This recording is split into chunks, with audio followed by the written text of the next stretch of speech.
제가 여러분께 여러 차례 예상해 드렸듯이 경매가 정말 하늘에서 비처럼 많이 쏟아지고 있습니다. 특히 임의 경매가 많은데요. 임의 경매라는 것이 채무자가 채무를 임의로 이행하지 않을 경우 담보권을 가진 채권자가 담보물을 매각한 다음에 채권을 회수하는 것을 말하는데, 한마디로 빚을 못 갚아서 담보로 잡혔던 부동산이 경매로 넘어오는 것을 임의 경매라고 합니다. 지난 1분기 1월부터 3월 말까지 엄청난 숫자가 경매로 나왔습니다. 그런데 중요한 것은 경매로 나오는 매물들이 반값까지 떨어져도 사는 사람이 많지 않다는 것입니다. 여러분께서 관심이 많은 경기도 지역을 살펴보면 올해 1분기 경기지역 부동산 임의경매 신청 건수가 11년 만에 최대치를 기록했습니다. 특히 서울 수도권 남부 지역의 반도체 벨트의 호재를 보고 분양이나 거래가 몰렸었던 그 지역이 반도체 산업이 다시 불확실성에 빠지면서 부동산 개발 사업이 좌초되고 또 집값은 하락하면서 반도체 벨트라고 하는 화성, 동탄, 수원, 평택, 용인 이 지역에서 이자나 원금을 갚지 못해 경매로 나오는 물건들이 점점 늘어났기 때문에 경매 건수가 줄지 않고 더 늘어난 겁니다. 올해 1분기 1월에서 3월에 전국 부동산 임의경매 개시 결정 등기 신청 건수가 33,644건이 나왔습니다. 많이 나왔죠. 그 중에 특히 경기 지역의 신청 건수는 9,008건으로 역대급으로 늘어났습니다. 지역별로 보면 화성시가 853건, 수원시가 776건, 평택시가 747건, 용인시가 594건입니다. 어떻습니까? 이렇게 반도체 벨트라고 하는 경기 남부권에서 임의경매 신청이 집중됐습니다. 우리가 이걸 좀 자세하게 들여다볼 필요가 있는데, 경기도 수원의 경우 부동산 임의경매 신청 건수가 23년 1분기, 2년 전 1분기에는 148건, 아주 적었습니다. 그런데 24년 좀 더 늘어나고 25년 올해, 2년 지난 올해 1분기에는 776건이었습니다. 많이 한 5배 이상 늘어난 수치죠. 제가 23년에 25년과 26년, 27년까지 경매 건수가 그야말로 기하급수로 늘어날 것이다. 그렇기 때문에 현금 체력을 길러야 된다라는 얘기를 꾸준하게 드렸었죠. 이제 25년에 들어서면서 정말로 경매 건수가 확연하게 늘어났기 때문에 23년부터 다음은 얼마라도 저축과 현금을 확보하신 분들, 그분들은 지금 경매 시장에서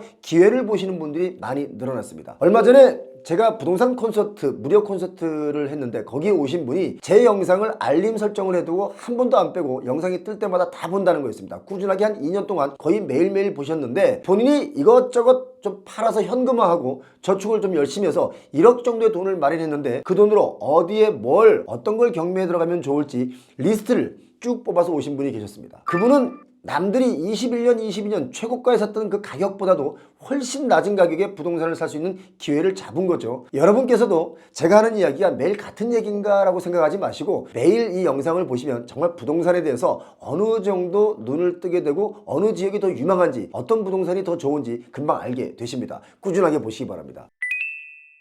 지금 경기 남부 쪽은 수원뿐만 아니라 다른 도시들도 마찬가지입니다. 화성시의 경우는 23년 1분기에 경매 건수가 348건이었는데 2년이 지난 25년 1분기에는 750건으로 2배 정도 늘어났습니다. 화성의 경우는 인구도 늘어나고 있고 주거 환경도 좋은 동탄 신도시가 있기 때문에 3040 세대분들이 아주 선호하는 지역인데도 불구하고 경매 건수가 더 늘어난 겁니다. 이렇게 화성의 경매 건수가 늘어난 이유, 동탄의 GTX 노선으로 바람이 불어서 최고가를 경신하는 아파트 거래들이 많았었죠. 그런데 그렇게 최고가로 샀던 물건들마저도 아파트 값이 하락하고 빚을 못 갚으면서 경매가 늘어난 겁니다. 왜 이렇게 이 지역이 갑자기 확 식어버렸냐? 그 이유 중에 가장 큰 이유는 수도권 남부 지역의 부동산 시장을 끌어올리던 트리거가 바로 반도체였지 않습니까? 그런데 갑자기 반도체 산업이 불확실성이 커지면서 기업들의 투자가 감소하고 부동산에 투자를 할 수 있는 사람들의 여력은 줄어들면서 결국 부동산 가치가 하락하게 되니까 경매가 늘어날 수밖에 없는 거였습니다. 경매는 경기도에만 있는 게 아닙니다. 서울에서도 많이 나오고 있죠. 서울 강남의 경우도 경매가 부쩍 늘어나고 있습니다. 송파구 잠실의 방이동 올림픽 선수촌 아파트, 유명한 아파트죠. 이 아파트도 경매로 나왔습니다. 또 대치동의 빌라와 같은 가치가 높은 매물도 경매로 많이 나오고 있는데, 특히 강남의 상가의 경우는 경기 침체가 길어지고 임대료가 워낙 비싸다 보니까 공실이 너무 많이 생기면서 이제 막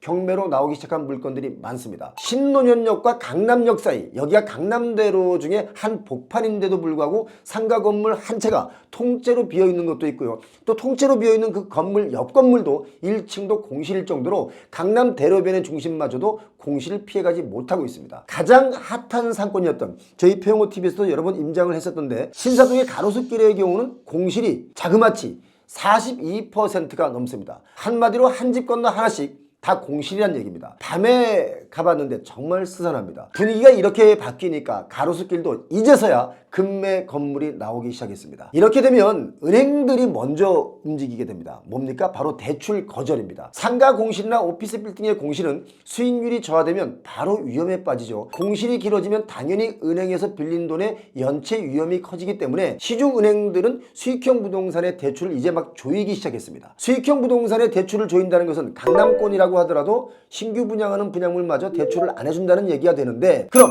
강남권의 신규 분양물의 경우는 분양이 안 될 가능성이 매우 높겠죠. 분양이 안 되면 뭡니까? 당연히 개발 사업이 파토가 나면서 다시 이게 경매로 나올 수 있기 때문에 분양만 하면 완판이다 라고 했던 그동안의 얘기, 이제 강남도 분양을 잘못했다가는 완전 실패의 길로 가게 된다. 이걸 여러분 꼭 기억하셔야 됩니다. 저희에게 온 자료를 보니까 강남 최고의 요지 중에도 최고의 요지 땅, 이 땅마저도 PF가 안 돼서 분양 일정이 자꾸 뒤로 밀리고 있고요. 방법이 없다는 생각에 외국계 펀드나 또는 회사나 이런 곳에 땅을 팔려고 알아보고 있지만 사려고 하는 외국계 회사가 없기 때문에 이제 정말 파산 직전으로 몰리고 있었습니다. 외국계 펀드 회사에서 강남권의 땅을 안 사주는 이유가 뭐겠습니까? 시행사들이 처음부터 너무 비싸게 땅을 샀기 때문에 더 비싸게 팔려고 하니까 안 사는 거죠. 그리고 이걸 분양을 좀 도와주고 PF를 뭔가 해주려고 해도 수지 분석상 이익이 나지 않는다는 겁니다. 강남도 이럴진데 다른 곳은 더 심각한 겁니다.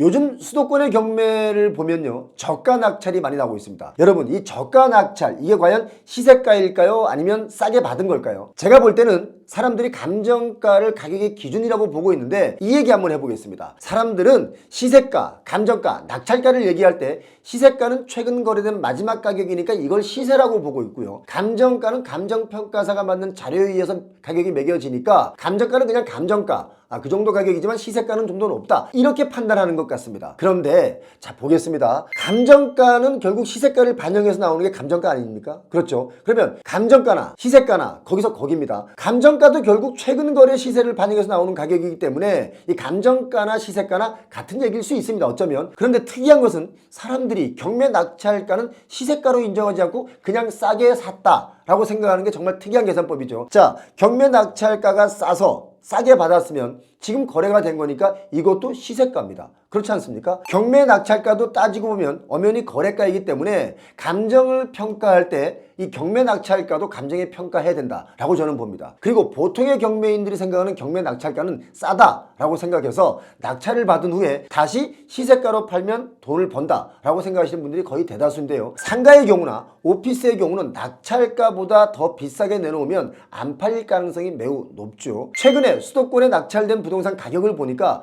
평택의 모 지식산업센터가 전용면적 84제곱미터인데 시세가 4억 5천 정도였습니다. 그런데 경매 낙찰가는 감정가의 50% 수준인 2억 2,500만 원에 낙찰이 됐는데 여러분 생각해 보시기 바랍니다. 시세가인 4억 5천만 원에 내오면 안 팔리죠. 그럼 결국 낙찰가인 2억 2,500만 원이 이게 시세가가 될 수 있는 거 아니겠습니까? 제 이야기에 여러분 동의하십니까? 반도체 벨트라고 불리는 수원, 화성, 평택, 용인 그리고 동탄 이 지역까지 한때 개발 열풍이 불면서 초저금리 시절에 투자 수요가 많이 쏠렸었습니다. 투자 수요가 쏠리다 보니까 자연스럽게 땅값은 더 빨리 뛰었겠죠. 그런데 요즘은 거래조차도 어렵습니다. 비싸게 산 땅이 개발을 못하게 되면서 그 땅이 다시 경매로 넘어가는 일들이 지금 많이 벌어지고 있는데 여러분, 집이 경매로 넘어간다는 것은요, 삶이 송두리째 망가지는 거랑 똑같은 이치입니다. 우리가 가지고 있는 가계 자산 중에 부동산이 80%를 차지하기 때문에 특히 또 빚내서 산 집 이 한 채가 다인데 그게 경매로 넘어가면 그동안 열심히 살았던 그 세월이 다 뽑혀서 날아가는 거랑 똑같기 때문에 그렇습니다. 경매가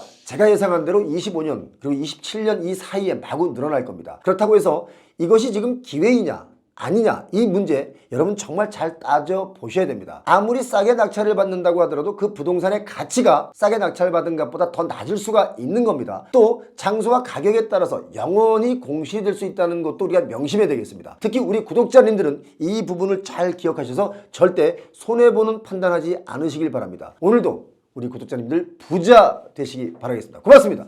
여러분 기다려주셨던 제 책이 드디어 출간됐습니다. 출간되자마자 감사하게도 베스트셀러에 올랐습니다. 여러분 덕분입니다. 고맙습니다. 그리고 먼저 또 선주문해 주신 분들이 있죠. 그분들의 성함을 책에다 이렇게 제가 넣어드려서 인쇄를 해드렸고요. 지금은 가격이 많이 하락해 있지만 차후에 그래도 가격이 좀 더 오를 아주 좋은 아파트 단지를 30곳을 추천드렸는데 별책 부록으로 선주문해 주신 분들께 전달이 될 겁니다. 표영호TV를 보시고 저를 응원 주신 많은 분들 너무 고맙습니다. 이 책의 인쇄는 좋은 곳에 쓰도록 하겠습니다. 그리고 아직도 구매를 하지 않으신 분들 있다면 필요한 책이니까 꼭 읽어보시기 바랍니다. 고맙습니다.